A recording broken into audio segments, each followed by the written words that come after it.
मैं हमेशा सोचता हूँ कि आज इतना सस्ता है दुबई और लोगों ने अगर पोर्टफोलियो बिल्ड कर लिया अपना अपार्टमेंट का और 4-5 अपार्टमेंट आपने ले लिया ना, फिर आपको काम करने की ज़रूरत नहीं है। हर एक बंदा बोलता है कि मैं बिज़नेस कर लूँगा, लेकिन बिज़नेस करने से पहले अगर आप सही तरीके से आपने काम करके वो बिज़नेस को सीखा ना, तो सक्सेस के रेट बहुत ज़्यादा होगा। वरना अगर आप देखोगे 100 में से 99% जो है लोग फेल होते हैं बिज़नेस स्टार्ट करने के बाद। नज़र जैसी चीज़ पे आप यकीन करते हो सर? ऑफ कोर्स, नज़र जिसका काम अच्छा होता है उसके ऊपर नज़र तो सबकी होती है और नज़र लगना ही होता है। दुबई जो है ना, अगर आप गूगल पे सर्च करोगे तो नॉन अर्थक्वेक जोन में आता है, मतलब यहाँ पे अर्थक्वेक होने की चांसेस ही नहीं है। अगर आ भी जाता है तो भी यहाँ पे जो बिल्डिंगें बनती है ना 7.5 मैग्नीट्यूड को अर्थक्वेक को वो झेल सकती है। है। अच्छा सर, आपके हिसाब से एक सक्सेसफुल बिजनेसमैन, सक्सेसफुल एंटरप्रेन्योर की क्या 3 क्वालिटीज़ होती हैं कि भाई मुझे अगर सक्सेसफुल बिजनेसमैन बनना है, ये 3 क्वालिटी मैंने अपने अंदर अपना ली तो मैं बन गया। ये आपके हिसाब से क्या है वो 3 मेन चीज़? देखो, बिजनेस अगर तुम करते हो ना और लाइफ के अंदर तुम्हारे अप डाउन बहुत आते हैं, तो जिस बंदे ने जब नीचे गिरा उसने हिम्मत तोड़ दी, उठना वो बंदा बैठ जाएगा। सही लेकिन जिस दिन बंदा गिरा उस दिन उसने छलांग मार के फिर से उतरना है, वही बंदा आगे लाइफ में आ सकता है। सर नमस्कार, कैसे आप? बहुत बढ़िया सर, काफ़ी ज़्यादा खुशी मिल रही है मुझे आपसे मिलके। मैंने आपकी इतनी ज़्यादा रील्स देखी, पॉडकास्ट देखे, जो आपकी जर्नी है वो इतनी मोटिवेटिंग थी मेरे लिए भी कि मतलब मुझे भी काफ़ी अच्छा लगता था देख के कि आपने इतनी मेहनत करी। सबको अपनी लाइफ में इतनी मेहनत करनी चाहिए। आप मतलब मुंबई से दुबई आए और काफ़ी ज़्यादा खुशी मिल रही है आपके साथ यहाँ बैठ के। थैंक यू इस अपॉर्चुनिटी के लिए कि मैं आपसे मिल पाया 1 to 1। और तू यकीन नहीं करेगा, मुझे भी सेम फीलिंग थी कि शिवम की रील में इतना अच्छा इन्फॉर्मेशन मिलता है। और मैं मार्केटिंग को हमेशा बोलता था कि मुझे ये शिवम से मिलना है, उससे आप किसी भी तरह से मुलाकात कराओ, I want to meet him and I am so happy कि हम आज मिल रहे हैं और साथ में पॉडकास्ट कर रहे हैं। Thank you sir. बस मुझे ना स्टार्टिंग से ये जानना है कि मतलब जैसे मैं आपकी वीडियोस और पॉडकास्ट वगैरह सारी चीज़ें देखता था, मुझे बस ये चीज़ जाननी है कि आप यहाँ तक पहुँचे कैसे? एक मुंबई से, मतलब अगर मैं देसी भाषा में बोलूँ कि किसी ने यहाँ से स्टार्ट करा और वो यहाँ तक पहुँच गया, जीरो से इतना करोड़ों का साम्राज्य है, कैसे ये चीज़ हुई? ये स्टेप बाय स्टेप हुआ है शिवम, ये ओवरनाइट नहीं हुआ है। ओके, स्टेप बाय स्टेप, मतलब पहले छोटी सी कंपनी स्टार्ट की, ब्रोकरेज किया, फिर ट्रेडिंग में आया, ट्रेडिंग में से बिल्डिंग मटेरियल कंपनी बढ़ाया, बिल्डिंग मटेरियल कंपनी की पहले एक दुकान खोली, बाद में पूरे जीसीसी में दुकान खोली, पहले दुबई पूरे यूएई में खोली, फिर जीसीसी में दुकान खोली। अच्छा। तो बिल्डिंग मटेरियल के अंदर पहले 4 प्रोडक्ट से स्टार्ट किया, फिर बाद में 40 प्रोडक्ट स्टार्ट किया, आज वी हैव 25,000 प्रोडक्ट। तो it's a gradual growth which has happened, जो हमारा हुआ है। एंड उसके बाद फिर ऐसा लगा कि नहीं, फर्निशिंग का काम करना है, तो डेनिम होम खोला। अच्छा। तो एवरी ईयर, एवरी 3 ईयर्स मेरा हमेशा से फोकस रहा कि एवरी 3 साल में क्या मुझे करना है, वो एक मैं आउटलाइन अपने आप के दिमाग में बैठा लेता था कि ये 3 साल में मैं ये करूँगा, और 3 साल उसको मैं लगन से काम करता था और उस वहाँ पे वो लक्ष्य पे पहुँच जाता था। अरे वाह। And that's how has happened. आज 31 ईयर्स हो गए मुझे, तो एवरी 3 साल मतलब एवरी 3 साल में 10 स्टेप्स ऐसे लिए हैं और वो स्टेप्स करते करते करते करते यहाँ पे आया है। और मतलब मुंबई से आपके कैसा आइडिया है कि दुबई जाना चाहिए? मुंबई से दिल्ली जाने का आइडिया क्यों नहीं आया? इधर उधर क्यों नहीं? और कितनी पुरानी बात है, उस टाइम तो कोई विदेश में नहीं जाता होगा इधर उधर। तो कैसे आपने जब भी हम लोग सोचा? कुवैत में थे ना, तभी दुबई में एक मूवी आती थी। अच्छा। उस वक्त एक चैनल 33 में इंडियन मूवी दिखाते थे, जी। तो भागते थे हम लोग वो मूवी देखने के लिए, बिकॉज वो 31 ईयर्स पहले वो मूवी देखना, मतलब इंडियन मूवी देखना टीवी के अंदर बहुत बड़ी बात थी।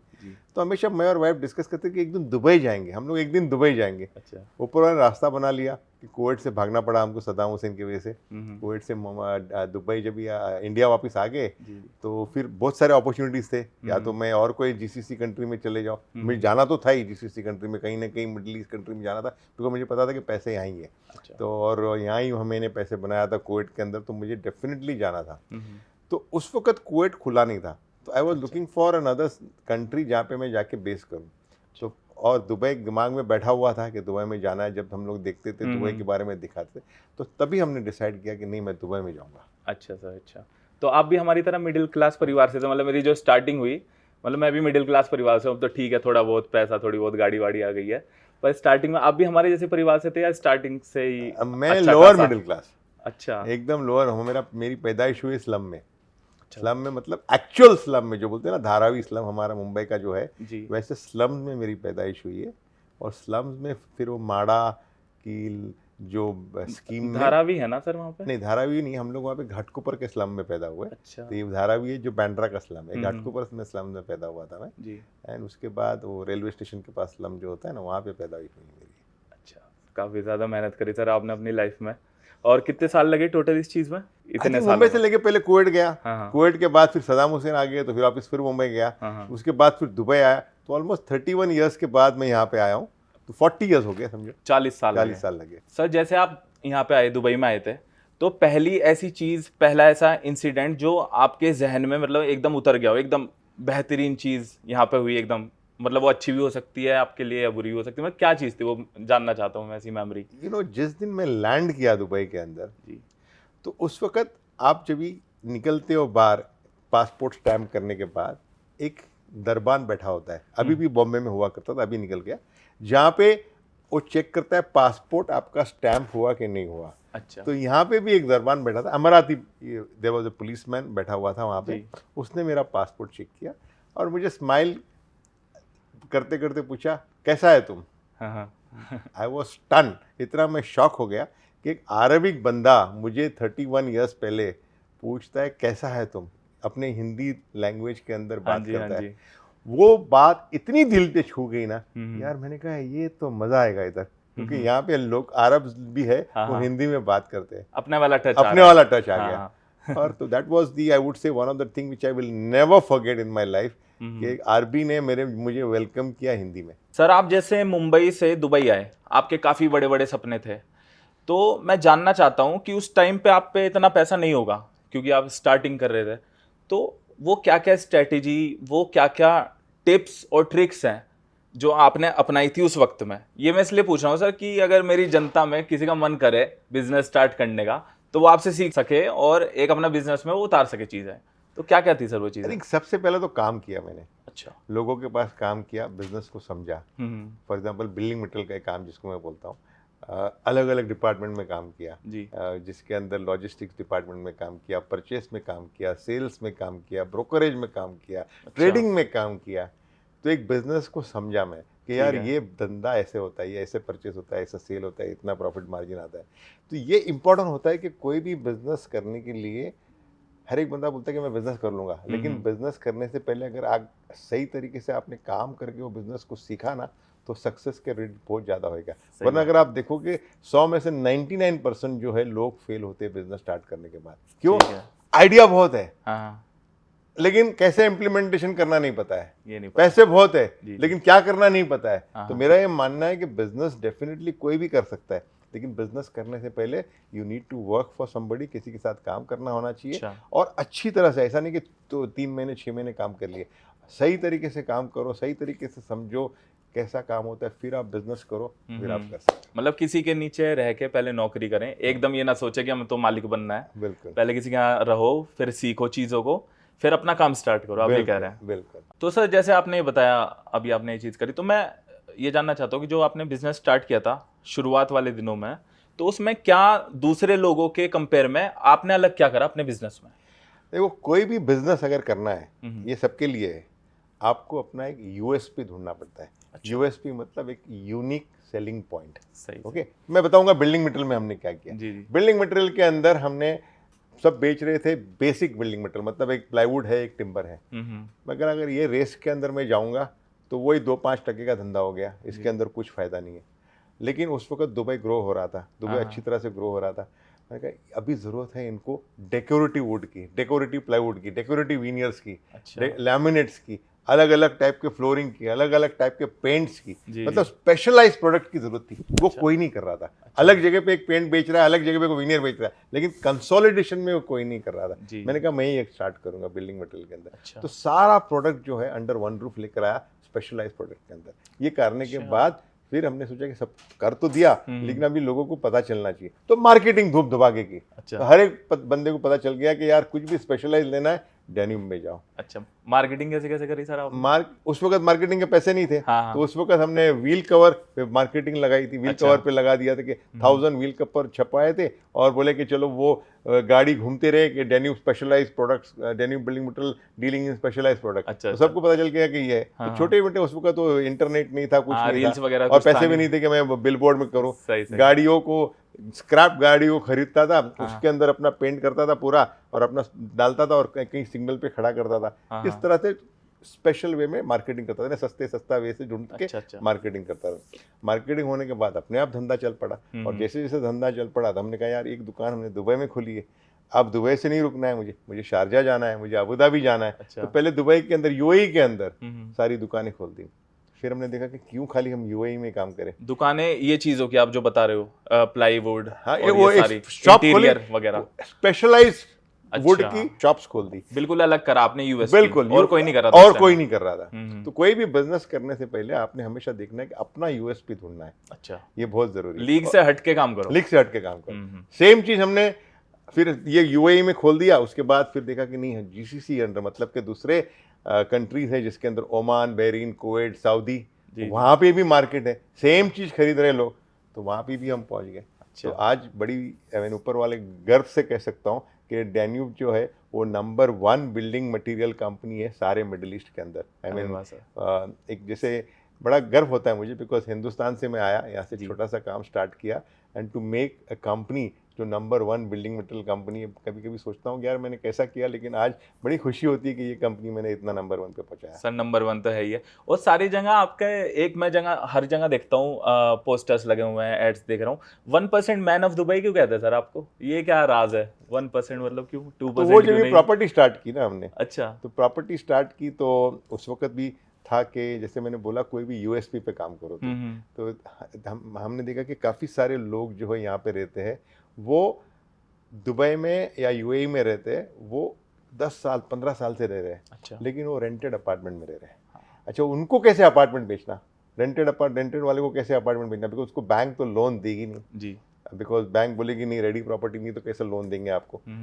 तो उनको बेचने के लिए एक तरतीब लगाया हमने बैठ के, अच्छा, कि इनको हम बेचेंगे, स्मॉल डाउन पेमेंट देंगे और 1% का पर मंथ उन्होंने देना है किश्त। ये तो बढ़िया चीज है एकदम। अच्छा, ये स्टार्ट जब भी हमने किया तभी सारे लोग बोल रहे थे कि यार ये तो फेल हो जाएगा, तो बट ये चल पड़ा। और ये अगेन मैं आपको बोलता हूँ कि हमने स्टार्ट किया एक अलग यूएसपी से, बिकॉज उस वक्त बहुत सारे डेवलपर थे, बड़े बड़े डेवलपर थे, उनको कॉम्पीट अगर मैं उसी तौर में जाऊं तो मैं, उन्होंने मुझे बाहर फेंक देना था। लेकिन मुझे पता था कि ये मेरा टारगेट ऑडियंस है, इसको मुझे बेचना है, और इनको बेचने के लिए मेरे को एक ऐसा पेमेंट प्लान लाना होगा कि आराम से खरीद सके। ये बढ़िया, मतलब जो रेंट पे रह रहा था उसका घर भी हो गया, और वो रेंट की जगह अपने घर में मतलब पैसे दे रहा था। एब्सोल्युटली, और इसके लिए आसान कर दिया। अच्छा, कोई भी बिजनेस के अंदर शिवम स्टार्ट करने के लिए आपने अपना यूएसपी बनाया है। जैसे मैंने बिल्डिंग मटेरियल में मैंने आपको बोला हट के बिजनेस किया, जहाँ पे जो लोग कर रहे थे वो नहीं किया।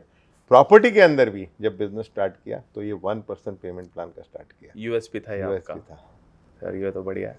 कभी ऐसा फील हुआ था सर कि इतना ज़्यादा स्ट्रगल है और इतना मुश्किल पड़ रहा है कि यार छोड़ देता हूँ, बस अब हो नहीं पा रहा, चला जाता हूँ वापस? कभी आया ऐसा दौर, आया कभी फील हुआ? ऐसा दौर कभी नहीं आया। हाँ। लेकिन सिचुएशन ऐसी बहुत बार आई, कैसी? जहाँ पे ऊपर चल रहा था बड़ा, यार एकदम सक्सेस हूँ, फिर गिरा। हाँ। लेकिन ऊपर वाले की दुआ से हिम्मत इतना आया कि फिर मैं उठूंगा। अच्छा, तो ये बहुत ज़रूरी है, बिकॉज देखो बिजनेस अगर तुम करते हो ना, और लाइफ के अंदर तुम्हारे अप डाउन्स बहुत आते हैं, तो जिस बंदे ने जब नीचे गिरा उसने हिम्मत तोड़ दी, उठना है वो फिर। बंदा बैठ जाएगा। सही लेकिन है। जिस दिन बंदा गिरा उस दिन उसने छलांग मार के फिर से उतरना है, वही बंदा आगे लाइफ में आ सकता है। ये बहुत ज़रूरी है कि every time you fall you have to make it yourself more stronger, अपने आप को और मजबूत बनाना है। और ये मेरे साथ हमेशा ऊपर वाले की दुआ से ऐसा हुआ है कि जितनी बार हम गिरे हैं ना, जब हम ऊपर आए ना, जो पुराना ऐसा सिचुएशन थे ना, उससे काफी स्ट्रांग ऊपर आए। वो कहते हैं ना, शेर ने 4 कदम पीछे करे तो आगे लंबी छलांग के लिए। हाँ, वही वाली ये बात। बहुत जरूरी है भाई। और लेकिन ये मैंने देखा है कि बहुत सारे लोग जब नीचे गिरते हैं ना बिजनेस करते करते, वो बेचारे टूट जाते हैं कि यार मेरे से अब नहीं होगा, ये बिजनेस मेरे लिए मेरे नहीं नहीं है, है, डूब मेरे गया काम हूँ। का नहीं है। वो हिम्मत नहीं था। जब भी तुम्हारा बिजनेस नीचे जाता है, यार कोई कठिनाई आती है बिटवीन या कोई वजह से कोई प्रॉब्लम आ जाता है, उस वक्त हिम्मत नहीं हारो, उस वक्त अपने आप को मजबूत रखो, पॉजिटिव माइंड रखो, और फिर आप वापस आओ, देखो किस तरह से आप आगे आ सकते हो। इतनी पॉजिटिविटी कैसे आती है? आप कुछ मेडिटेशन करते हो? और मैं तो देख रहा हूँ सर, आपने जो बताया अपनी एज, उसके हिसाब से तो आपकी जो स्किन ऐसे लग रही है जैसे आप स्किन केयर रूटीन करते हो, इतनी ज्यादा ग्लोइंग। और ऐसा खाते क्या हो सर आप, इतना एनर्जेटिक लग रहे हो आप? मैं स्विमिंग करता हूँ अर्ली अच्छा। मॉर्निंग उठ के, हाँ अर्ली मॉर्निंग उठ के स्विमिंग करता हूँ, फिर प्राणायाम करता हूँ, थोड़ा ब्रीदिंग एक्सरसाइज जिसको बोलते हैं अच्छा, वो इसी करता वजह से पॉजिटिव रहते हो ज्यादा? पॉजिटिव रहता हूँ। और लोग मेरे आसपास अच्छे लोग हैं जो पॉजिटिव मुझे रखते हैं। कोई हम्म। गलती भी होती तो मेरे पे गुस्सा नहीं करते, मैं भी नहीं करता हूँ, कोशिश अच्छा। करता हूँ कोशिश आसपास करता हूँ भी कि गुस्सा अच्छे नहीं लोग करूँ होने चाहिए, ये कह रहे हो आप? आसपास अच्छे लोग होने चाहिए।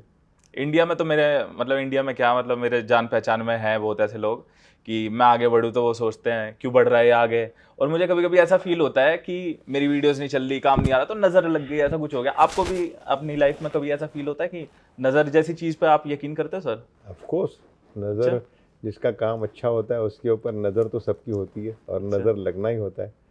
तो लेकिन आपको कभी फील मैं हुआ ऐसा? हमेशा ये मानता हूँ कि नज़र अगर है ना तो सामने, अगर उसके सामने प्रेयर्स है तो मैं समझ, मेरी वाइफ की प्रेयर्स, मेरी माँ की दुआ, हाँ हाँ माँ की बहुत बड़ी दुआ है मेरे पे। मेरी अच्छा। मम्मी मेरे साथ में ही रहती जी जी और उनकी बहुत बड़ी दुआ है जिसके वजह से जितने भी नज़र आते हैं ना सब गायब हो जाते हैं। तो प्रेयर्स में बहुत ताकत है। जी। जो मैं इतना रिलीजियस नहीं हूँ, फ्रैंकली मैं बताऊँगा, मेरी वाइफ काफ़ी रिलीजियस है। मैं भी पढ़ता हूँ नमाज़ें, लेकिन इतना नहीं पढ़ता हूँ जितना पढ़ना चाहिए। जी। मेरी वाइफ 5 की जगह 7 टाइम पढ़ती है, मैं 5 की जगह 2 या 3 टाइम पढ़ता हूँ। हाँ जी हाँ जी। तो वो बैलेंस हो जाता है तो आपका हमारा, कवर कर हमें लेते कवर हैं, कर बैलेंस लेते हो हैं। जाता है। बट ये बहुत प्रेयर्स और ऊपर वाले की दुआ, मतलब माँ की दुआ जिसको मैं बोलता हूँ ना, ये मेरे ऊपर एक आशीर्वाद है मेरे माँ का। और आज भी हमारी मम्मी हमारे साथ में है, साथ में ब्रेकफास्ट करते हैं हम लोग, साथ में लंच करते हैं, अरे वाह। और उनकी दुआ लेके ही मैं ऑफिस में निकलता हूँ, तो उसमें बहुत फ़र्क पड़ता है। और साथ में सर ऐसा भी होता है कि आप हेल्प वगैरह भी करते हो, जैसे ज़रूरतमंद लोगों की, या जैसे चैरिटी वगैरह, ऐसा कुछ? तो करना पड़ता ही है, ये जी। तो जिस ऊपर वाले ने दिया है, हाँ जी तो कोशिश करता हूँ कि जो भी पॉसिबल है हाँ ये जी। डेफिनेटली करता हूँ। तो नज़र हमारी कुछ नहीं बिगाड़ सकती, पर नज़र होती है, आप ये नज़र मानते हो? होती है 100%, मैं हाँ नहीं बोल सकता नहीं बिगाड़ सकती है, हाँ बट हाँ। यस नज़र होती है, उसको हमने बैलेंस करना होता है। पर ऊपर वाले का साथ है और हमारे अच्छे कर्म है। अच्छे कर्म है, बस मेरे ख्याल से वही इंपॉर्टेंट है। अच्छे कर्म है, किसी का बुरा ना सोचो, हम्म। कभी भी किसी का बुरा ना सोचो। अभी भी आज भी मैं सोचता, कभी नहीं सोचा है कि यार इसने मेरे से ज़्यादा बिल्डिंग क्यों बना ली है, ये मेरे से आगे क्यों बढ़ गया। सही सही। तो वो अगर आपकी नीयत साफ है तो I don't think you should worry about it all this. Sir तो आपको ये चीज़ कब आई दिमाग में, आपको कब लगा कि आपको इसी लाइन में जाना है, रियल एस्टेट वाली? ये काफ़ी टाइम पहले से, अच्छा। जब मैं, जैसे मैंने बताया, हम लोग स्लम में पैदा हुए थे और स्लम से हम आ गए थे एक चौल सिस्टम के अंदर, घाटकोपर में पंतनगर एरिया में चौल सिस्टम में आए थे। अच्छा। तो ऐसा लगा था कि महल में आ गए हम, जी। लाइक फ्रॉम द स्लम्स, जहाँ पे अपना खुद का एक 4x4 का घर था, एक अपनी खुद की प्राइवेट बाथरूम थी, तो बड़ा एक खुशी महसूस हुआ था। जी तो जी। तब से मुझे लग रहा था यार ये घर कितना इम्पोर्टेंट होता है आदमी के लिए, और खुद का घर कितना इम्पोर्टेंट होता है। तो बिल्डिंग मटेरियल जब स्टार्ट किया था तभी मेरे दिमाग में था मुझे रियल एस्टेट का काम करना है। अच्छा। ऑफ कोर्स तभी इतने पैसे भी नहीं थे, तो बिल्डिंग मटेरियल का काम करते रहा। जैसे बिल्डिंग मटेरियल में सक्सेसफुल रहा और जैसे लगा कि नहीं अब मुझे रियल एस्टेट में जाना है, तो तभी मैंने ये रियल एस्टेट का काम किया। और मुझे लकीली राइट टाइमिंग भी अच्छी थी, बिकॉज मार्केट भी उस वक्त काफ़ी ऊपर जा रही थी। हाँ जी हाँ तो जी। मेरे लिए काफ़ी फ़ायदा हुआ कि रियल एस्टेट का काम हुआ। लेकिन इम्पॉर्टेंट ये था कि जब भी मैंने अपार्टमेंट बनाए तो मुझे अपार्टमेंट नहीं बेचना था, अच्छा। मुझे घर बेचना था। बिकॉज मैं उसकी एक अहमियत समझता था। एक 4x4 के चौल में रहने वाला बंदा वो घर की अहमियत समझता था। तो मेरा हमेशा से जब भी कोई अपार्टमेंट बनाता था तो दिमाग में ये रहता था कि मेरा कस्टमर यहाँ पे रहेगा, क्या ये खुश रहेगा, ये विल ही बी हैप्पी, क्या बच्चे लोग उसके खुश रहेंगे, क्या ये एंजॉय कर सकेंगे। इसलिए एवरी सैटरडे संडे मैं जाता हूँ पर्सनली, जो कि मेरे पास ऑलमोस्ट 4000 लोग काम करते हैं। अच्छा। लेकिन personally chairman of Danube company का बंदा जाता है, एक एक अपार्टमेंट चेक करता है कि उसको घर किस तरह से बना जाए, उसका पूरा फर्नीचर चेक करता है, उसकी फर्नीचर में बैठ के देखता हूँ कि उसकी कंफर्ट लेवल कैसा है, उसके एम्यूनिटीज़ चेक करता हूँ कि बच्चे लोग खेलेंगे तो कहीं गिरेंगे तो नहीं, क्या उसमें ज़्यादा उनको मज़ा आएगी। तो अगर आप देखोगे जो भी डेन्यूब का अपार्टमेंट होगा ना, वो आपको ऐसा लगेगा कि नहीं कि आपको एक अपार्टमेंट मिला है, एक ऐसा घर मिला है जो अपनी फैमिली के साथ बैठ के आप एंजॉय कर सकते हो। और उसी का ही फ़ायदा मुझे हुआ है। बिकॉज जिसने लिया है मेरे पास से अपार्टमेंट, उनको जब घर मिलता है ना तो अगेन एंड अगेन अपने दोस्तों को बोलता है और रिपीटेडली आके खरीदता है। अरे वाह सर, मतलब खुद ही इंस्पेक्शन करते हो आप जाके सारी जो रियल एस्टेट मतलब प्रॉपर्टीज जो बन रही है? एवरी प्रॉपर्टी यहाँ पे बनती है, हाँ। एवरी प्रॉपर्टी के अंदर मेरा हाथ जाके इंस्पेक्ट करना, जब से ईंट लगती है तब से अच्छा। बिल्डिंग जब बनती है, हाँ, I have to go, I have to check, और बिल्डिंग जब देता हूँ तभी भी जाके, उसके बाद भी जाके पूछता हूँ आप खुश हो ना मेरे अपार्टमेंट के अंदर, कोई प्रॉब्लम तो नहीं ना, कोई दिक्कत तो नहीं ना। अगर किसी ने मुझे बोल दिया सर आपका स्विमिंग पूल नहीं चल रहा है या उसके अंदर पानी गर्म नहीं है, तो फिर मेरा माथा खटक जाता है। मैंने कहा यार स्विमिंग पूल चल क्यों नहीं रहा है? हाँ जी। ये कस्टमर हमारे अपार्टमेंट में, हमारे बिल्डिंग में रहता है, इसका स्विमिंग पूल क्यों नहीं चल रहा है? तो सबको पता है मेरे अंडर काम करने वाले को जी जी। कि हमारा कस्टमर इज द किंग, और उसका सेटिस्फैक्शन इज माय सेटिस्फैक्शन। अच्छा। अगर जिस दिन आपने ये सीख लिया ना कि कस्टमर इज द किंग और उसकी सेटिस्फेक्शन अपनी सेटिस्फेक्शन है ना, उस दिन आपको कोई नहीं रोक सकता है। सही बात है सर।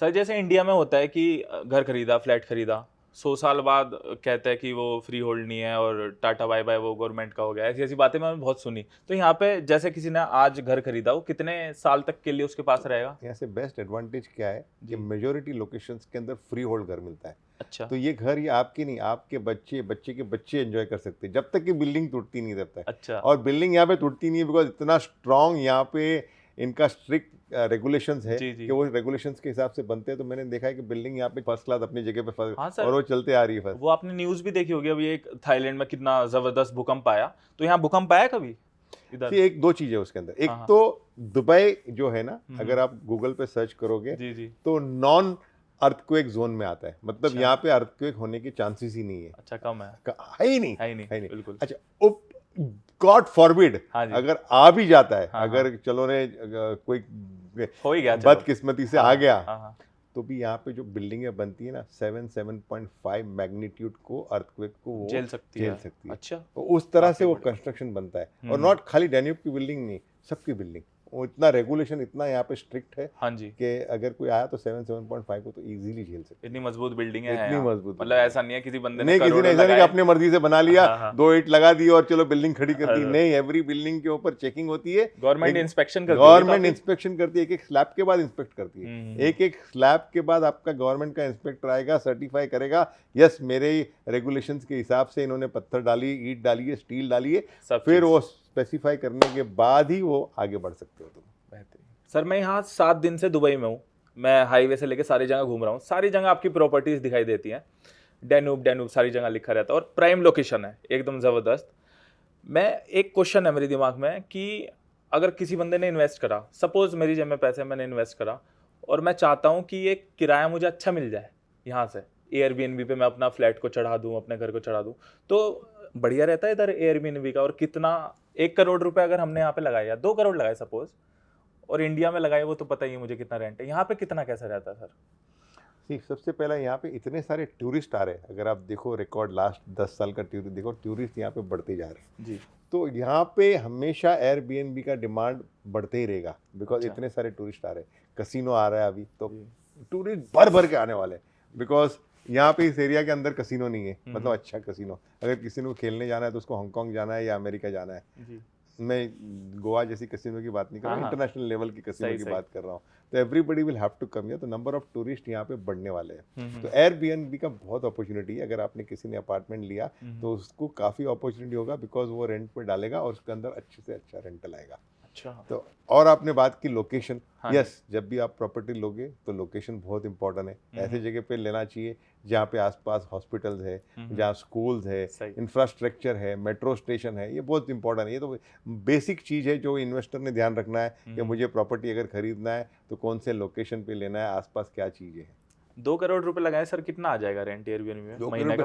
2 करोड़ लगाने की भी जरूरत नहीं यहाँ पे, अच्छा। बिकॉज यहाँ का जो बेस्ट हम जो डैन्यूब का पेमेंट प्लान है, हाँ हाँ जहाँ पे आपने 50 लाख रुपए दे दिए, हाँ हाँ। 50 लाख डाउन पेमेंट दिए, जी। बाकी आप 1% पर मंथ दो। अच्छा। हाँ, तो वो 2 करोड़ जो अपार्टमेंट है वो आप इमीडिएटली मत लगाओ, हाँ हाँ। उसमें आप 2 अपार्टमेंट में लगा दो, 50-50 लाख देके हाँ, 2 अपार्टमेंट में लगाओ, 1% दो आप, जिसमें 2 करोड़ मतलब आपने 2-2 लाख रुपया महीने के इंस्टॉलमेंट देना है, हाँ। आपके 2 अपार्टमेंट रेडी हो जाएंगे 2 करोड़ के अंदर। और वो एयरबीएनबी से जो रेंट आएगा वो उधर का उधर दे दो, तो Absolutely. देना भी नहीं पड़ेगा। बिल्कुल भाई, तो ये बड़ा एडवांटेज है। हाँ। आज भी जो है ना, हाँ। दुबई काफी सस्ता है। अच्छा। मैं अगर क्योंकि सबके जहन में ऐसा है कि दुबई महंगा है। हाँ, बड़ा लगता मेरे है। ख्याल मुझे भी है लगता था। बेसिक हाँ। हमारा हिंदुस्तान कि सारी जनता को ऐसा लगता है कि दुबई में प्रॉपर्टी खरीदना बहुत महंगा है। हाँ। लेकिन आपको बताओ, दुबई में अगर प्रॉपर्टी अच्छी खरीदनी है, जी। 2 करोड़ से आप स्टार्ट कर सकते हो, जिसमें आपने सिर्फ 50 लाख रुपए देना है और अच्छा। बाकी सिर्फ 2 लाख रुपया महीना देना है, आपकी प्रॉपर्टी हो जाती है। अरे वाह। तो इतना सस्ता है। अगर मैं मुंबई की बात करता हूँ तो 2 करोड़ में मुझे कुछ नहीं कुछ मिलता नहीं है। आता, दिल्ली में भी कुछ नहीं आता, दिल्ली में भी कुछ नहीं सही आता है। बात, सही है। तो वो हिसाब से दुबई बहुत सस्ता है अभी भी हाँ, एंट्री पॉइंट के अंदर।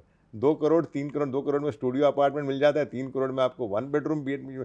और हम अच्छा। आपको पता है कि डैन्यूब की जो अपार्टमेंट होते हैं वो फुल्ली फर्निश होते हैं। अच्छा। पेमेंट प्लान तो देता ही हूँ मैं, 1% पेमेंट प्लान जो है, आपने मैंने जैसे बताया 50 लाख रुपए दो एडवांस और बाकी जो है 2 लाख रुपए दो। उसके अलावा फर्नीचर का मैं आपको बताऊंगा एक रील कि अच्छा। आप डालना जरूर आपके जी। किस तरह का फर्नीचर आपको बन के मिलता है कि आप सोचेंगे यार ये 2 करोड़ के अंदर साला 40-50 लाख का तो ये फर्नीचर दे रहा है। पहले घर में सारा सामान मिलेगा, पूरा सामान आपको। अच्छा। पूरा फ्रिज है, वॉशिंग मशीन है, टीवी है, पूरा सोफा सेट है, पूरा आपका वॉल पैनलिंग है, शैंडलियर है, लाइट फिटिंग है, वो पूरा सारा आपको फर्नीचर के साथ मिलेगा। तो इसमें एडवांटेज क्या होता है कि जब भी आप एयरबीएनबी में घर चढ़ाओगे ना जी। तो आपको रेंटल अच्छा मिल जाता है। हाँ बिकॉज जी। एयरबीएन में क्या चाहिए, कस्टमर जो रहेगा कि अच्छे से अच्छा खूबसूरत उसको घर चाहिए, लोकेशन अच्छा चाहिए, सही, मेट्रो सही। के पास चाहिए, तो रेंटल भी आपको अच्छा। मैं भी एयरबीएनबी चेक कर रहा था, कम से कम सस्ते से सस्ता अगर मैं खरीदना जाऊं तो 8-9 हज़ार रुपए का एक दिन में मिल रहा था। तो मतलब एक दिन का 10 से 12, 13, 15 हज़ार के बीच बंदा कमा सकता है। बिल्कुल एयरबीएनबी बिल्कुल कमा सकते हैं। और यहाँ पे टूरिस्ट जो है ना साल भर आते हैं। हाँ जी, ऐसा नहीं कि गर्मी में नहीं आते। लगे अगर रहते आप हैं तो। ऑक्यूपेंसी देखोगे होटल के अंदर तो गर्मी के अंदर भी 65 to 70% ऑक्यूपेंसी है। अच्छा। बाकी आप गर्मी मतलब हमारा जो हॉट पीरियड होता है यहाँ पे, समर पीरियड जिसको बोलते हैं हम, इसको आप 4 महीना होता है।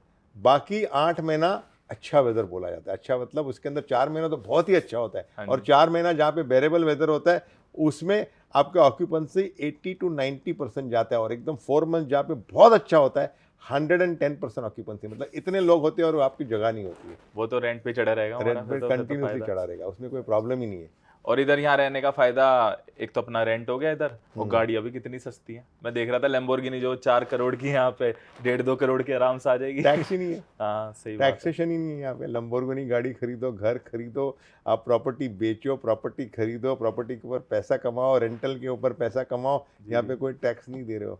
वहाँ पे तो जीएसटी, सेस और पता नहीं गाड़ियों पे इधर उधर के इम्पोर्ट ड्यूटीज वगैरह इधर उधर। सर जैसे यहाँ पे एयरबीएनबी है तो 1.5 से 2 लाख रुपए वो महीने का अगर हमें कमा के देता है तो 4 से 5 साल के अंदर हम उस घर को फ्री कर सकते हैं, मतलब वो पूरा पेमेंट हो जाएगा कवर उसके अंदर। अच्छा खासा मिल जाता है यहाँ से। मेरे मतलब अच्छा। कि अगर आरओआई अगर बोला जाए ना, जी जी। तो अगर नॉर्मल एयरबीएनबी नहीं, आप लॉन्ग टर्म इन्वेस्टमेंट में लगाते हो और लॉन्ग टर्म रेंटल पे लगाते हो जी। तो 8 से 10% कहीं नहीं गया आपका पर ईयर अच्छा। का। जो आपने इन्वेस्ट किया उसमें 8 to 10% आपको मिलेगा। लेकिन आप एयरबीएनबी पे लगाए हाँ। तो 14 से 18% आपको एयरबीएनबी में मिलेगा। मतलब 5-6 साल के अंदर आपका अपार्टमेंट फ्री हो जाएगा। काफी सही है, मतलब उधर का पैसा इधर गया और हमारा पेमेंट भी पूरी हो गई। निकल गया और फिर एवरी ईयर रेंट कमाते रहो। हाँ और जी, ये रेंट मैं हमेशा सोचता हूँ कि आज इतना सस्ता है दुबई, और लोगों ने अगर पोर्टफोलियो बिल्ड कर लिया अपना अपार्टमेंट का, यानी आज आपने एक अपार्टमेंट लिया, फिर 1-2 साल के बाद और एक अपार्टमेंट दूसरा लिया लिया। और 4-5 अपार्टमेंट आपने ले लिया ना, फिर आपको काम करने की जरूरत नहीं है। जी। बिकॉज जो रेंटल आपको आएगा ना, हाँ वो इतना खासा रेंटल आएगा कि वो रेंटल ही काफ़ी होगा आपका पूरा एक्सपेंसेस मैनेज करने के लिए ज़िंदगी भर के लिए। सही बात। और अच्छा एप्रिसिएशन जो होगा वो अलग है। 4-5 जगह से अलग अलग जगह से पैसा है। बिकॉज जैसे मैंने कहा दुबई आज सस्ता है, लेकिन दुबई में जो एप्रिसिएशन होने का चांसेस बहुत ज़्यादा है।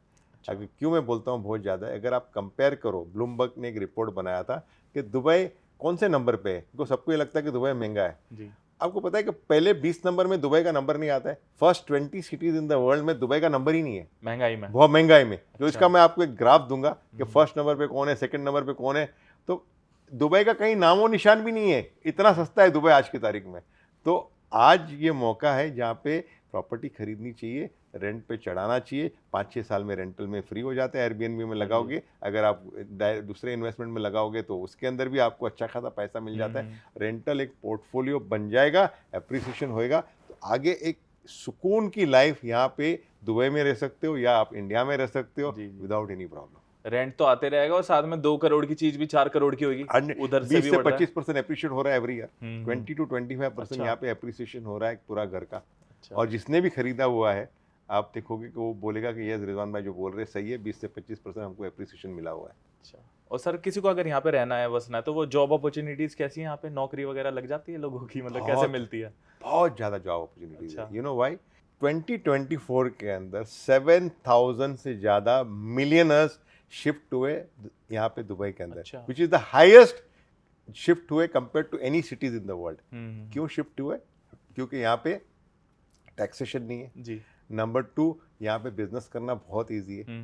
अच्छा, बिजनेस जो मिलियनर्स यहाँ पे शिफ्ट होगा उसने ऐसे बैठना नहीं है, उसने वो मिलियन के और एक्स्ट्रा कैसे मिलियन बनाना है वो सोचना है। तो उसने नए नए जॉब अपॉर्चुनिटीज क्रिएट करने हैं। तो वो जॉब अपॉर्चुनिटी जब क्रिएट करने हैं तो नया बंदा जो आता है उसके लिए जॉब अपॉर्चुनिटी बहुत ज़्यादा है। और मोस्ट इंपॉर्टेंट थिंग, अगर आप हिंदुस्तान से कंपेयर करते हो ना, आपको 3 से 4 गुना आप पैसे यहाँ पे ज़्यादा कमा सकते हो विदाउट एनी फेल। कोई भी आप प्रोफेशन ले लो, you can earn 3 to 4 times more compare to job profile के अंदर। 20,000 अगर इंडिया में, यहाँ 70-80,000 तक जा आराम से कमा सकते हो। अच्छा। ओके, आप ये कोई भी प्रोफेशन में आप कंपैरिजन कर, ऑफ कोर्स यहाँ पे खर्चा भी ज़्यादा है वो हिसाब से, बट कमाई ज़्यादा है। वो खर्चा निकालने के बाद भी आप 20,000 से ज़्यादा आपका पैसा यहाँ बचेगा जी। और खर्चा निकालने के बाद भी आपका 20,000 जो कमा रहे हो उससे ज़्यादा पैसा यहाँ बचेगा और ग्रोथ वो हिसाब से आपका ज़्यादा होगा। और यहाँ पे आने के लिए कोई प्रॉब्लम नहीं है, आपको वीज़ा आराम से मिल जाता है।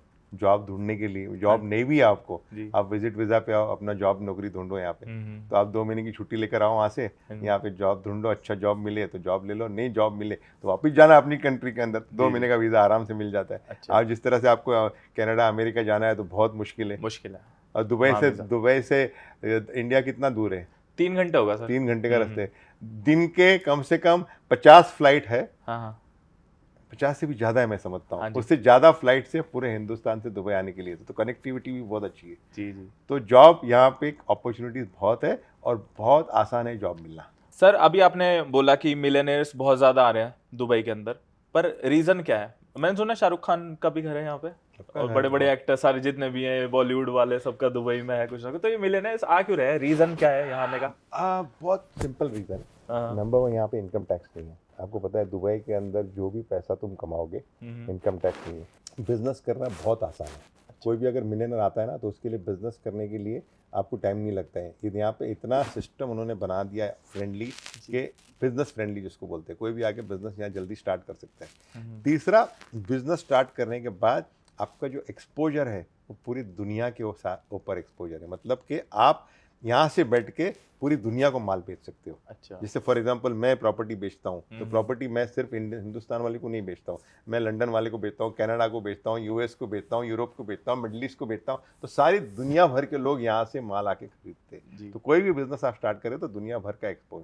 फिर आपकी बात होगी सेफ्टी की। जी, सेफ्टी यहाँ का सेफेस्ट सिटी है। रात को 3 बजे 4 बजे भी औरतें बाहर निकलती हैं तो आपको टेंशन नहीं है, आपको कोई परेशान नहीं करेगा। फिर आप कहोगे यहाँ का हेल्थ सेक्टर कैसा है? हेल्थ में इतने सारे हॉस्पिटल्स हैं यहाँ पे, इतने सारे क्लिनिक्स हैं, कभी भी कोई प्रॉब्लम हो जाएगा अच्छे से अच्छे डॉक्टर दुनिया भर के यहाँ पे अवेलेबल है। स्कूल्स, कॉलेजेस, इंडिया से कितने यूनिवर्सिटीज़ आए, दुनिया भर के, ऑक्सफोर्ड यूनिवर्सिटी, MIT यूनिवर्सिटीज़, बड़े बड़े यूनिवर्सिटीज़ यहाँ पे आ रहे हैं, वोलोंगोंग यूनिवर्सिटी, ये सारे यूनिवर्सिटीज़ यहाँ पे। तो आपको स्कूल कॉलेज का प्रॉब्लम नहीं है। ट्रांसपोर्टेशन, मेट्रोज, आपका बसेस, टैक्सीज बेस्ट है। खाना पीना का तो बात ही भूल जाओ, बहुत स्वाद है। इतना स्वाद, मतलब एक रेस्टोरेंट आप मुझे बोलोगे मुझे गुजराती खाना है तो गुजराती खाने के लिए आपको 50 रेस्टोरेंट है। आपने बोला मुझे आज राजस्थानी खाना खाना है, राजस्थानी के लिए 50 रेस्टोरेंट। तो कोई भी आज थाईलैंड खाना है, चाइनीज खाना है, तो वो आपको एक फीलिंग ऐसे आ जाती है ना। दैट इज द रीजन इतने सारे मिलियनर्स या इतने सारे आदमियों जो जॉब ढूंढने वाले हैं उनको लग रहा है यार दुबई ऐसी जगह है जहाँ ये अपनापन है, मुझे यहाँ शिफ्ट होना है। सारी चीजें यहीं मिल जाती है, पूरी दुनिया ही आगे बसी हुई है, तो ऐसा नहीं लगेगा कि हम अपने देश से बाहर है। यहाँ भी मतलब इंडिया के भी बहुत लोग हैं सर, यहाँ पे सब हिंदी बोलते हैं, ये बढ़िया बात लगी मुझे। हिंदी बोलते हैं। आप अगर आप दुकान में बात करोगे तो वो आपको ये नहीं बोलेगा ये कितने दिरहम का है, बोले कितना रुपया, आप कितना रुपया, इस तरह से बात होती है। आप कभी बात करके देखो तो बहुत सारे दुकान वाले जो इंडिया वाले हैं ना, आपको बोलेगा सर ये 20 रुपया। अरे सर 20 रुपया मतलब 20 दिरहम यार, 20 रुपया मतलब 20 दिरहम है। वो मतलब कोई शिफ्ट होने की सोच रहा है, उसे इंग्लिश इतनी अच्छी नहीं है, वो इजीली रह सकता है यहाँ हिंदी में भी, इतना आराम से रह सकता है। ट्रांसपोर्टेशन, लैंग्वेज बैरियर है ही नहीं। इतने इंडियन पढ़े हैं कि आपको गली गली में आपको नजर आएंगे बहुत सारे इंडियन, कोई प्रॉब्लम सारे भाई लोग वाली फीलिंग आती है कि अपने हैं सारे यहाँ। सर आपके पास पैसे हैं, आपके पास सक्सेस है, सब चीज़ एकदम फर्स्ट क्लास चल रही है, तो आज भी आप कैसे मोटिवेटेड रहते हो कि और अच्छा करो और अच्छा करो, लगा रहता हूँ और बढ़िया करता हूँ, कैसे मतलब? पर आपके पास सब चीज़ है तो आपने ऐसा नहीं लगना चाहिए ठीक है निफराम हूँ मैं, सब बढ़िया रहा। आई डोंट नो, कभी लगा ही नहीं मुझे ऐसा। मुझे ऐसा अच्छा। लगा कि और करूँ मैं। ऐसा कभी हमेशा लगा है कि यार इतना किया है मैंने। हाँ, और हाँ। मैं भी आज जो कर रहा हूँ पैसे के लिए नहीं कर रहा हूँ। अच्छा। आज एक कर रहा हूँ पैशन के लिए कर रहा हूँ। एक जी। मुझे एक एंजॉयमेंट मिलता है। हर एक का एक होता है ना कि ये करने से एक आपको मज़ा आती है। हाँ जी, हाँ जी। किसी को होता है कि क्रिकेट खेल लूँ, किसी को बोलता है मैं बैटिंग करूँ या घोड़ा की रेस खेलने Horse चले riding हो जाओ, गई। हॉर्स राइडिंग करने जाओ। मुझे एक बिजनेस करने में जो मज़ा आता है, मुझे जब कोई घर खरीदता है और जहाँ पे अच्छे से रहता है ना, हाँ, हाँ। और उसको जो सुकून उसकी मिलती है ना, वो मुझे एंजॉयमेंट मिलता है। तो आज भी जो है ना, आज मैं काम करता हूँ नॉट बिकॉज ऑफ मनी, आज मैं करता हूँ बिकॉज मुझे वो दिल से सुकून मिलता है कि यार मैंने कुछ अचीव किया है लाइफ के अंदर, इसलिए मैं आज भी वो काम करता हूँ। और ये बहुत इंपॉर्टेंट है, अगर आपको सक्सेसफुल बंदे को अगर आगे लाइफ में और सक्सेसफुल होना है जी। तो उसने रुकना नहीं है। जब तक कि आपकी सांस चले ना, हाँ, हाँ। तब तक आपने काम करना है। बोलता है जब तक है जान, जब तक है जान मैं काम करूंगा। अच्छा, अच्छा। और ये मेरा फॉर्मूला हमेशा रहूंगा। जी, अगर जी। मेरी यहाँ से डेड बॉडी जाएगी जी। तो काम करते हुए जाएंगी। अरे वाह सर, मतलब ठीक है, इंसान ने सब चीज उसके पास है, सक्सेस है और पैसा है, सब चीज है, पर उसे लगे रहना है, मेहनत करते करते रुकना रहना नहीं है है जब लाइफ तक में। कि आप में वो है हिम्मत, जबकि तब हेल्थ आपका हाँ, हाँ। साथ दे रहा है ना, डोंट स्टॉप। बिकॉज जिस दिन आपने स्टॉप किया, दो चीज होगी, हेल्थ भी खराब होगी और बिजनेस भी खराब होगा। सही बात है। तो काम करते रहो मेरे भाई। सर आपके हिसाब से एक सक्सेसफुल बिजनेसमैन, सक्सेसफुल एंटरप्रेन्योर की क्या 3 क्वालिटीज होती हैं कि भाई मुझे अगर सक्सेसफुल बिजनेसमैन बनना है, ये 3 क्वालिटी मैंने अपने अंदर अपना ली तो मैं बन गया, ये आपके हिसाब से क्या है वो 3 मेन चीज? सबसे पहला चीज पैशन। वो पैशन, वो जुनून होना चाहिए। जब तक कि आप में वो जुनून नहीं है ना बिजनेस करने का, तब तक आप नहीं हो सकते हो। तो पैशन के बाद उसका हार्डवर्क होना चाहिए। Passion and hard work goes together. एक तो पैशन और हार्डवर्क, दूसरा आपके बिजनेस करने में आपके पास एक यूएसपी होना चाहिए। जैसे मैंने बोला बिलिंग मटेरियल में यूएसपी क्या था, मेरा प्रॉपर्टी में यूएसपी, तो यूएसपी आपका बिजनेस के अंदर बहुत ज़रूरी है जी। और थर्ड चीज़ जो है, आपको जो एम्प्लॉयज रखने हैं या आपके जो कलीग्स रखने हैं, उस आपसे स्मार्टर रखने हैं। अच्छा। और उसको डेलीगेट करना है। मेजोरिटी आदमी लोग क्यों आगे नहीं बढ़ पाते? वो सोच रहे कि सब कुछ मैं अपना कर लूंगा। मैं अभी अकेले ही कर लूंगा, मैं अकाउंट भी फाइनल कर लूंगा, मैं ये ऑडिट भी कर लूंगा, मैं पोस्टमैन का भी काम कर लूंगा। आपने अच्छे से अच्छे आदमी अपने से स्मार्टर हायर करने हैं और उसको डेलीगेट करना है। ये 3 चीज आपने कर लिया और साथ में ऊपर वाले का हाथ रहा ना, आपको कोई नहीं रोक सकता। सर ऊपर वाले का हाथ अच्छे कर्मों से रहता है, आप क्या समझते हो कि अच्छे कर्म करें तो भगवान हम पे, ऊपर वाला अल्लाह खुश रहेगा? बिल्कुल, ये बहुत जरूरी है। बिकॉज अगर आप किसी का बुरा सोचोगे तो आपका बुरा होना है। अगर आप हमेशा अच्छा ही सोचो, सबका अच्छा सोचो, सबका भला होना चाहिए जी। आपका कोई कुछ नहीं कर सकता है। तो ऊपर वाले का हाथ है तो क्वालिटीज सही रहेंगी, वरना ये गई। हाँ, ये आपकी नियत ही खराब होगी तो ऑब्वियसली आपका खराब होने वाला है। But if you have your mind is which is clear, thinking good about everybody, आपको कुछ नहीं हो सकता है। अरे वाह, ये बहुत जरूरी है। सर अभी मैं 5 से 6 क्वेश्चंस प्रिपेयर करके लाया था जो मेरी जनता के लिए भी काफी ज्यादा जरूरी हो सकता है इस पॉडकास्ट में। रैपिड फायर क्वेश्चन करते हैं। आपको हम रखते हैं अपने पॉडकास्ट में ये चीज कि आपको एक ही लाइन में आंसर करना है, सिंपल सा बढ़िया सा, जो आपके दिमाग में पहली बार ये चीज आए। तो पहला क्वेश्चन मैं आपसे पूछना चाहता हूँ, पैसा, पावर या पीस, तीनों में से क्या चीज चूज करोगे आप? आई थिंक पैसा पावर दोनों है मेरे पास आज की तारीख में। अच्छा। मैं पीस चूज करूंगा कि आराम से मैं सुकून की नींद पा सकूं। That's what I will look for. अगर मतलब ये चीजें दो ना होती, तीनों में से एक ही चीज चूज करनी होती? तीन अगर ना होती तो हाँ, बिल्कुल 0 से 3 चीज है, एक चीज चूज करनी है मुझे। अगर नहीं होती ना मेरे पास तो डेफिनेटली मैं पैसे के पीछे भागता। पहले पैसे बनाता था, फिर पीस के पीछे भागता था। अच्छा। पैसा होना जरूरी है यार लाइफ में। खाली पीस का क्या करेंगे? पीस का क्या करूंगा यार? वो पैसे नहीं होगा तो पीस ही नहीं होगा। घर के अंदर वो राशन के बांधे होंगे तो कहाँ से नींद आएगी यार? पैसा जरूरी है, वो सब चीज आ जाती है। पैसा जरूरी है, उसके बाद फिर पीस आता है। सर मैं आपसे अगर जिंदगी का मंत्र पूछूं एक ही लाइन में, तो वो एक लाइन क्या होगी, क्या कहना चाहोगे? मैं गाना सुना के बताता हूँ। हाँ। दुनिया में रहना है तो काम कर प्यारे, हर सुबह नया कोई काम कर प्यारे, वरना ये दुनिया जीने नहीं देंगी, खाने नहीं देंगी, पीने नहीं देंगी। ये बहुत जरूरी है कि काम कर और हर सुबह नया कोई अलग काम कर जी। तो देखो यही मंत्र आप लगा के रहो, अच्छे से अच्छे काम करो, लगे रहो, बिल्कुल काम करो, भूल जाओ, नया काम करो, नया काम, यूएसपी बना के कुछ काम करो, इनोवेटिव। अगला क्वेश्चन है सर, अगर आपको एक दिन के लिए हो जाए, मतलब इनविजिबल हो जाओ, अगर आप गायब हो जाओ, तो आप क्या करोगे उस दिन? मैं जाऊंगा दूसरे डेवलपर के पास, क्योंकि उसको इनविजिबल हो गया तो उनको पता नहीं होगा। हाँ हाँ, मुझे पता चलेगा कि कर क्या रहा है बंदा, उनकी स्ट्रेटजी। उनकी स्ट्रेटजी क्या है। और वो सारी चीज ब्लूप्रिंट आपके पास। ब्लूप्रिंट मैं अपने यहाँ यूज करूंगा। बढ़िया सर। फेवरेट सिटी आपकी कौन सी है पूरी दुनिया में, दुबई को छोड़कर? दुबई को छोड़ के मुंबई। यू अच्छा। Know why? बिकॉज बचपन मेरा वहाँ पे गुजरा है। तो जब भी वहाँ जाता हूँ ना, तो एक मुझे सुकून मिलता है, मुझे अच्छे मिलता है, बिकॉज मेरे दोस्त लोग मेरे वेट करते होते हैं।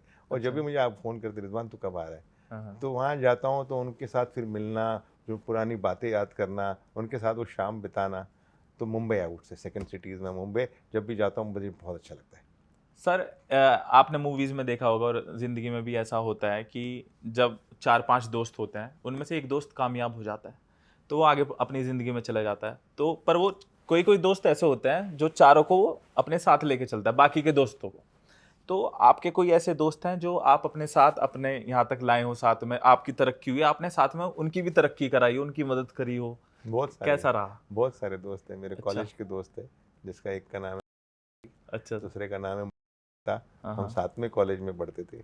उन सबको यहाँ पे लाया, सेटल अच्छा। कराया, अरे वाह। और उनकी ज़िंदगी चल रही है। तो है, यस, बिकॉज साथ में हम लोगों ने कॉलेज में पढ़ा, कॉलेज में बड़े हुए। तो सर जैसे when- कॉलेज में महफिल बैठती थी, यहाँ भी बैठती होगी अभी दुबई में बैठती है, ऐसे? ऑफ कोर्स बैठती है यहाँ पे। सारे दोस्त यार पुराने वाले। फिर हमारे है, वेट है, अच्छा। ये सबको कोशिश किया कि मैंने उनको यहाँ पे बुलाओ और किस तरह से काम चलू। अरे वाह। सर यूएई जैसे इस्लामिक देश है और हमारे भारत देश में हिंदू, सिख, ईसाई और सब लोग साथ में रहते हैं, तो वहाँ पे अगर वो बंदे यहाँ पे आके घर खरीदते हैं, यहाँ पे रहने की सोचते हैं, तो वहाँ वो खुल के रह रहे हैं, साथ में रह रहे हैं, एक साथ मिलजुल के रह रहे हैं, तो यहाँ पे रेस्ट्रिक्शन है, कुछ अलग फील होने होगा? बिल्कुल नहीं।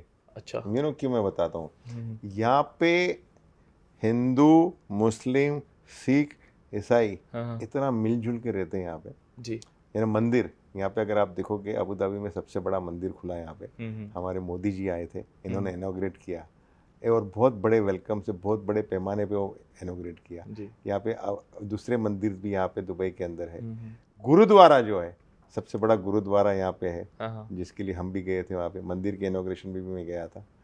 तो जो भी यहाँ पे रिलीजन के लोग आते हैं ना, उनको वेलकम किया जाता है, और उन पे कोई रिस्ट्रिक्शन नहीं कि आप ये नहीं कर सकते हो, वो नहीं कर सकते हो। औरतों को बुर्का पहनना जरूरी? बिल्कुल कोई जरूरत नहीं है उनको। ये किसने बोला? यहाँ औरतें एकदम मॉडर्न, पूरी दुनिया भर की मॉडर्न आधी स्कर्ट में घूमती है यार, यहाँ पे तो कोई प्रॉब्लम ही नहीं है। तो कोई बुर्का पहनने की जरूरत नहीं। और रिलीजन वाइज भी एब्सोल्युटली, आपको जो रिलीजन आपको आप जिसमें बिलीव करते हो, विदाउट एनी इशू आप उसको, वो बिलीफ को आप मान सकते हो, और यहाँ पे कोई रिस्ट्रिक्शन नहीं होगा, बल्कि आपको वेलकम किया जाएगा। यहाँ दिवाली के अंदर जो मजा आती है, वो अलग ही मजा आती है। अच्छा। ईद में तो आती है, लेकिन दिवाली का जो मजा है वो अलग आता है। क्रिसमस का मजा एक अलग मजा है यहाँ पे। सारे तो फेस्टिवल मिलके मजा करते हैं यहाँ पे। यहाँ अगर क्रिकेट मैच भी होता है जी, तो उसमें भी इतनी मजा आती है, इतने साथ में हम लोग मिलजुल के सब देखते हैं कि अलग ही है ना, इसका अलग ही मजा है यहाँ पे। तो आपको जरा भी डरने की जरूरत नहीं कि मैं ये पर्टिकुलर रिलीजन का हूँ, इस्लामिक कंट्री में जा रहा हूँ, मेरा क्या होगा, वेदर मैं अपना धर्म अपनी तरफ से मैं कर पाऊंगा कि नहीं। एवरी रिलीजन को यहाँ अच्छे से वेलकम किया जाता है, और उनको जिस रिलीजन में बिलीफ है वो अच्छे से यहाँ कर सकते हैं। और ये आप सारे दोस्तों को पूछ सकते हैं जो यहाँ पे है, प्यार मोहब्बत से सब रहते हैं, कोई टेंशन नहीं है किसी का, कोई लड़ाई झगड़ा नहीं है, सब प्यार से रहते हैं यहाँ पे। देखा मैं 7-8 दिन से यहाँ पे घूम रहा हूँ, मैंने देखा लोग काफी अच्छे से झुल मिल के रहते हैं। हाँ जी। सर अगर ग्लोबल क्राइसिस आया तो दुबई रियल एस्टेट पे क्या फर्क पड़ेगा, आपको क्या लगता है इस चीज पर? ग्लोबल क्राइसिस इससे पहले भी आया है, और इफेक्ट आया भी। ऑफ कोर्स ग्लोबल, मैं नहीं बोल सकता हूँ कि नहीं, बिल्कुल इफेक्ट नहीं आएगा। जी। जब भी क्राइसिस आया है दुबई के अंदर, जैसे कोविड का क्राइसिस आया, लेमन ब्रदर्स का क्राइसिस आया, जो दुनिया भर में इफेक्ट हुआ था, लेकिन सबसे फास्टेस्ट बाहर भी दुबई आया था, या यूएई आया था। उसके बहुत सारे रीजन थे। यहाँ के जो गवर्नमेंट का विजन है, यहाँ के जो लीडर्स हैं, हमारे शेख मोहम्मद या ये जो शेख जायद, उनका जो विजन इतना स्ट्रांग है कि कभी भी क्राइसिस कभी आया ना, तो they have worked so strongly together, और उनको वो बाहर निकाल देते।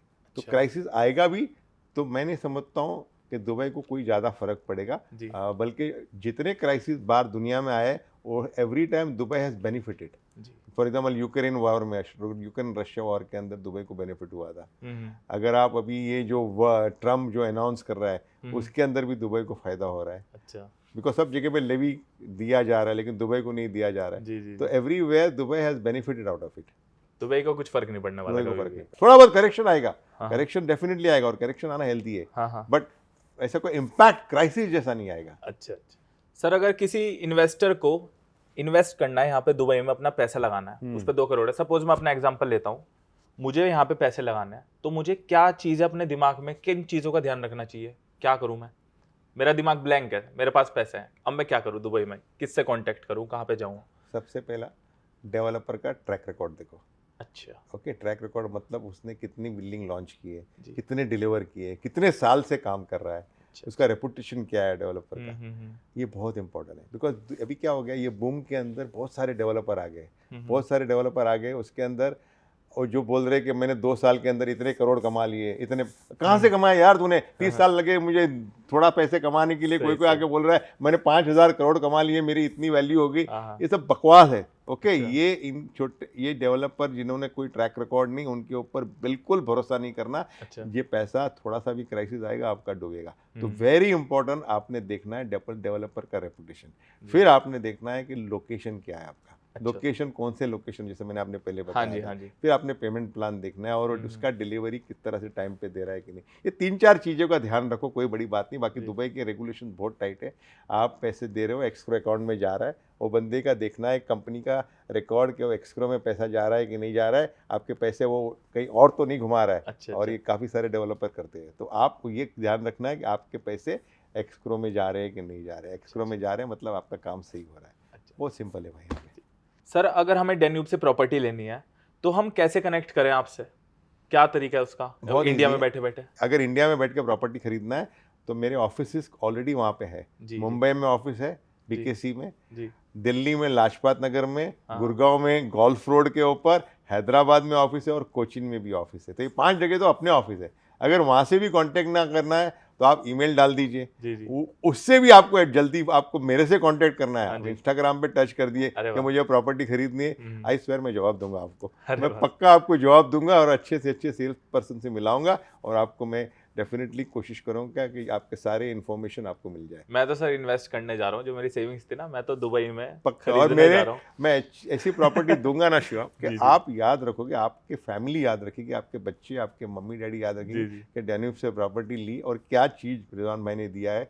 ये मैं खाली बोलने के लिए नहीं बोल रहा हूँ, जी, बिकॉज जी। मुझे पता है कि मैंने क्या डिलीवरी किया और मैं किस जुनून, क्या किस जुस्तजू से ये प्रॉपर्टी के ऊपर काम करता हूँ कि सामने वाले का क्या फ़ायदा होगा। पैसा तो मैं बनाऊंगा, ऑफकोर्स मैं काम कर रहा हूँ तो पैसा बनाऊंगा, लेकिन मेरा मकसद हमेशा प्रॉपर्टी देने के टाइम ये होता है कि सामने वाले को क्या मिलेगा, उसका क्या फ़ायदा होगा, उसके बच्चे लोग कैसे एंजॉय करेंगे। तो आप देखना कि जिस दिन प्रॉपर्टी आपने ली and when you get the position of that property, आपको इतना एक सुकून होगा कि क्या इन्वेस्टमेंट किया है मैंने।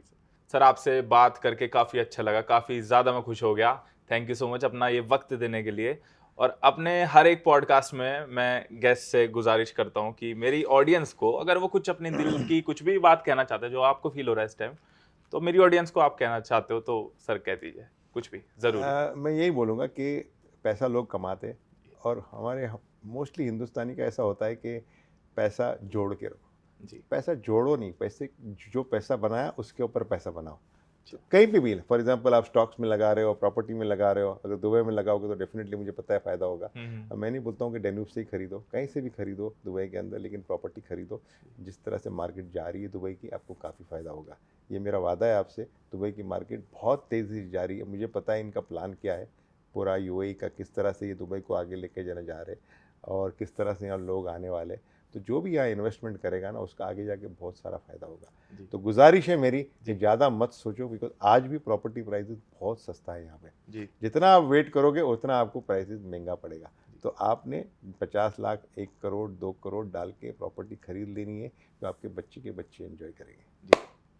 ठीक है, thank you so much sir अपना ये वक्त देने के लिए। थैंक और मैं अपनी जनता से ये कहना चाहूँगा, आपको पॉडकास्ट अच्छा लगा हो तो लाइक करना, शेयर करना, कमेंट करना, क्योंकि ऐसी वीडियोस, ऐसे पॉडकास्ट बहुत कम आते हैं, बहुत ज़रूरी है। धन्यवाद। धन्यवाद, थैंक यू। दोस्तों, अगर आप दुबई में प्रॉपर्टी लेने की सोच रहे हो तो ये सही वक्त है और सही जगह है। डैन्यूब दुबई का सबसे ज्यादा ट्रस्टेड और सबसे ज्यादा तेजी से ग्रो करने वाला रियल एस्टेट ब्रांड है। डैन्यूब के प्रोजेक्ट हर एंगल से परफेक्ट है। लोकेशन, डिजाइन, ROI सब कुछ टॉप क्लास है और सबसे बड़ी बात फ्लेक्सिबल पेमेंट प्लान्स है। अगर आप डैन्यूब में इन्वेस्ट करना चाहते हो, प्रॉपर्टी खरीदना चाहते हो दुबई में सबसे ट्रस्टेड जगह से, तो नीचे डिस्क्रिप्शन में लिंक है, लिंक पर जाएं, क्लिक करें, अपनी डिटेल्स डालें। कंपनी आपको खुद कांटेक्ट करेगी और इससे बेहतर अच्छी चीज कुछ नहीं हो सकती।